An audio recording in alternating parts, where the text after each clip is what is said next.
But I just took my bag and I checked into a hostel, and I spent so much time alone there. And this was like a long time ago, so there were no smartphones. It was really tough mentally and physically, but mostly mentally. Hey guys, so what is up? Welcome to my channel. I am the Cosmic Raver, and today I want to tell you something important. You need to travel alone, okay? Promise me that. And guys, this is what I tell all my friends. I tell all my friends who have never traveled alone that they need to do so. And some of them are like 35, 40 years old, and they have never traveled alone, but they start doing so after I tell them. And then afterwards they tell me like, oh my God, this was such a good experience. I want to do this more often and so on. So, and they can be like people that are both introverted, extroverted, and so on. So that proves to me like it's not about like your personality or how old you are, because you can be 20 years old, 50 years old, 70 years old. But if you haven't traveled alone yet, you need to do so. And, I think if it's your first time traveling alone, I mean, if you're brave enough, you could go on a longer trip, like take weeks off and go somewhere, to Asia or whatever, But if it's your first time, I would probably tell you to book a shorter trip to begin with. However, I did not do that my first time. I booked a trip to India. My first time abroad alone, I booked a trip to India to volunteer, and I was there for 8 weeks. I spent some time with a group of people who also were working there as volunteers, but most of the time I was alone, and I was staying with an Indian host family. So, I mean, my advice would be to maybe start traveling alone. If it's your first time traveling alone, maybe book a shorter weekend trip to a city for four days or 3 4 days, just to get a feeling of what it's like to be alone. But I mean, I did not do that. I just booked a trip to India, and I spent 8 weeks there working in a school teaching English for children. And I stayed with an Indian host family. They were really poor. And they had only one bed, and that bed was the one I got. And no toilet paper, no proper toilet, just a hole like in the ground to do your business in. So it was, I mean, I was 22 years old, and for any person of any age really, but for a young person, it's a shock, to come to a place with a culture that's so vastly different from your own. Because I mean, I'm from Europe, I live in Sweden. And I was prepared, of course, that it was going to be hard and difficult, but I don't think you can be really prepared of how it's going to be until you actually are in the situation. And I spent so much time alone there, and this was like a long time ago, so there were no smartphones, so I didn't have a smartphone, so I couldn't like at night. It's not like I could, spend time on my smartphone or easily call my friends, because this was way back, because I'm older than a lot of people think. So this was way back before smartphones, and at night, when the rest of the family had gone to bed, maybe 8 in the evening, I was just lying in my hard bed because, again, they had only one bed, and that bed was the one I had, but it was really hard to lie on. So I was lying there in my hard bed, staring up in the wall, and staring in the ceiling, and just thinking, because I had nothing to do. So it was really tough mentally and physically, but mostly mentally. But now looking back on that journey, I wouldn't want to have it undone for a second, because that trip changed me as a person. Honestly, it did, because after that trip, first of all, it gave me perspective on, cultures, and, I was so grateful when I came back home. Like, I have a toilet, I have toilet paper, I can shower whenever I want, and I realized, my life here is actually pretty good. So, gratitude. And then also, it made me realize that if I can manage a situation like that, spending 8 weeks in India alone, I can manage a lot of situations. So that is why I tell people to go on a trip alone. And why? Because when you go on a trip alone, is to step into the unknown. You are stepping into the unknown. And why? How do you do that? Well, because when you go on a trip alone, you're gonna face a lot of situations on your own.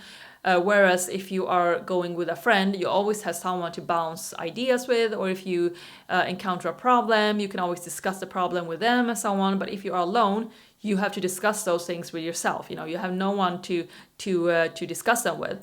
So you have to solve all the problems on your own, and that is going to grow you as a person, and that is to step into the unknown, because you don't know how that is going to turn out. And that is also like stepping into the unknown. Into the unknown is also, accepting that unexpected things or situations will happen, because they will.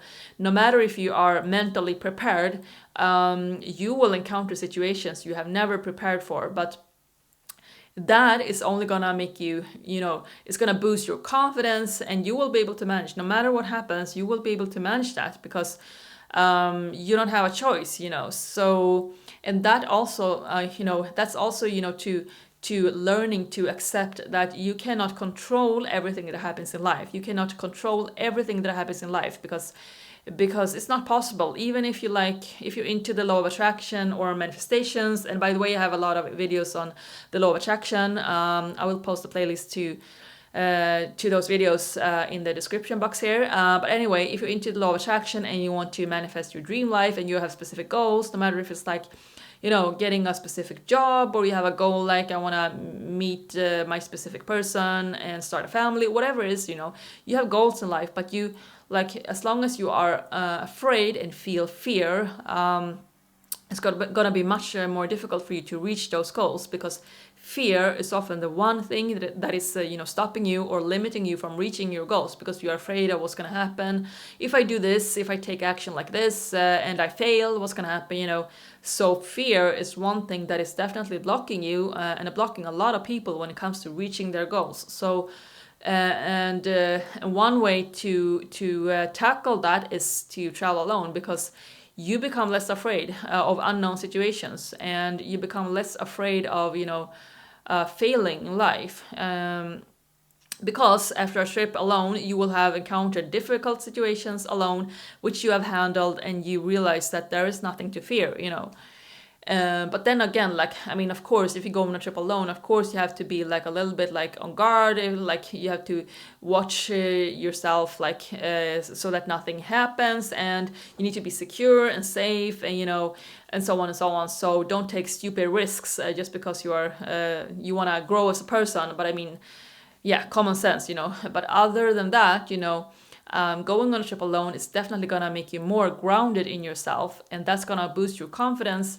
And again, realize that you cannot control everything that happens in life. And when you become more grounded in yourself, you have more self-confidence, you feel more confident in your body and what you can do in difficult situations, and you feel less fear. That's gonna help you achieve your goals in life as well. Because, as I mentioned, fear is often a blocker when it comes to reaching your goals.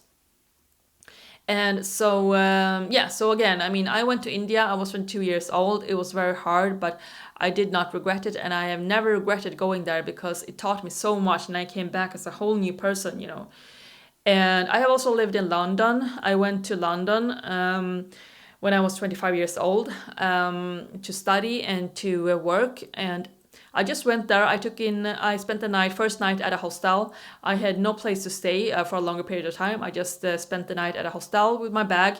I knew I was going to stay there for a while, so I lived there in total for 1 year.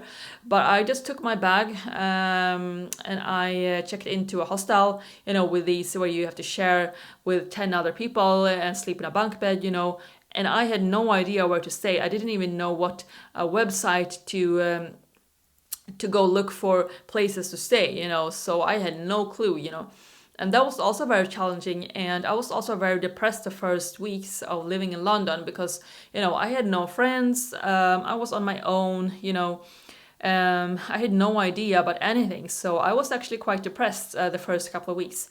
But then it turned out to be one of the best periods of my whole life, and I made so many friends, and so on and so on. So, and ever since, I have been traveling. I've been going on both short trips and long trips, and I've been to like Vietnam on my own, and Japan, and but also short trips to Berlin, to Amsterdam, and so on. I have been to festivals alone, and so on. And what I can tell you is, when you travel alone, No matter if you're introverted or extroverted, you are going to connect with people more than if you were to go with a friend, because when you are alone, you are more approachable. I mean, that's a fact, you are more approachable when you are alone. So if you are alone, you will meet a lot of people, and maybe not all of them are going to become, lifelong friends. But it's still, it can be nice to meet and connect with people, even if it's just for a couple of days or a short while. And I personally believe that, some people are not meant to stay in your life. You just encounter them and it's a nice experience, but then you move on. So not everyone that you meet are going to be lifelong friends. And but again, so traveling alone, you're going to meet a lot of people, even if you are introverted, because I am more on the introverted side. I'm not the kind of person that easily, strikes up a conversation with a stranger, like, hi, how are you? Let's grab a coffee sometime. I'm not that kind of person. But when I was, for example, in Japan on my own, this was a couple of years ago, so I was older and more like confident and mature. But anyway, I'm still not the person who strikes up a conversation with strangers. So I would go to clubs alone, and I would sit at bars alone, have a drink, just watching people, but no one to chat with or hang out with. But when someone sees a person sitting alone, it's so much more easy than if you're sitting with a friend for them to come up to you and say hi. So I actually met a lot of people, both Japanese people and also like American tourists that were there and so on. So I mean, I think, no matter if you are introverted or extroverted and your personality, you're gonna meet a lot of people, and that is such a cool experience, to connect with strangers like that. Yeah, so that's for, why you should go on a trip alone. And everyone that I have been speaking to that have been traveling alone for the first time in the last couple of years tell me that it was one of the best experiences ever. So yeah, so that is, why you should travel alone. And just to summarize, so traveling alone is gonna force you to step into the unknown. And when you step into the unknown, you also need to learn to accept that unexpected situations will occur, because they will occur, and you are going to handle those situations. And when you do so, you are going to, it's gonna give you such a boost of confidence from the inside and out. So you're gonna feel less fear in life in general, no matter if it's let's say, for example, that you're a person who is really shy when it comes to speaking in front of large groups of people, or, holding presentations. And let's say that's something you are nervous about. Well, I can promise you, if you go on a trip alone, and you come back and you are forced to meet those fears or situations, you're gonna feel less nervous about them, because you know that you can handle a lot of difficult situations. So that's going to give you this confidence in life in all aspects. So that is why, traveling alone is something that's going to boost you and give you, it's going to change your life. It changes you as a person, 100%. So that's what I tell all my friends, you need to travel alone. It's only going to improve you as a person, your personality, your value, and how you connect with people and life and so on. So yeah. And for me as a person, traveling alone, apart from the fact that it's given me such a boost of confidence, I can honestly say, that I am much more, relaxed and calm and less nervous about different situations in life, and now than I used to be. And one reason could of course be that I'm older now, and then you become more mature and, grounded in yourself. But apart from that, I am 100% sure that, traveling alone so much has helped me, because, I know that no matter what happens in life, I can manage it, because I have been to India alone, I have been to Asia alone, I have been to festivals alone, and so on and so on. So I'm able to cope with a lot of things, and I realize now that I am much more strong. I am stronger than I used to think I was, So again, have you been considering going on a trip alone? Do it now. And yeah, and if you do go on a trip alone, please come back and post in the comments field below how it went for you and what you thought about the trip. And if you have been traveling alone, please share your stories in the comments field below. Would love to hear them. And yeah, hope you enjoyed this video, guys. I will be posting more of these videos, so make sure you subscribe if you want to and turn on notifications and so on. And I'll talk to you again next time. Bye bye.